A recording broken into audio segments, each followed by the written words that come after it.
Praise అలా ఈ సమయం ముందు ఇర్మియా గ్రంథం 33వ అధ్యాయం 3వ వచనంలో, నేను నీకు మొరపెట్టుదు, నాకు మొరపెట్టుము, నేను నీకు ఉత్తరం ఇచ్చేదను, నీవు గ్రహింపలేని గొప్ప సంగతులను, గూఢమైన సంగతులను నీకు చేతును. చూడండి, దేవుడంట మొరపెడితే,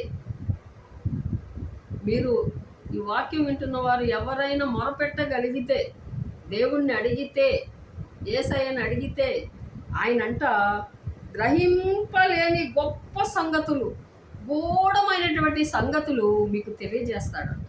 ఆమేన్, స్తోత్రం.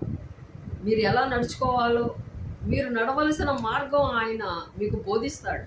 దేవుని స్తోత్రం. మీరు ఎటు వెళ్ళాలి, ఏ నిర్ణయం తీసుకోవాలి, దేవుని స్తోత్రం అని మీరు గ్రహించలేని గూఢమైన సంగతులు దేవుడు మీకు బోధిస్తాడంట.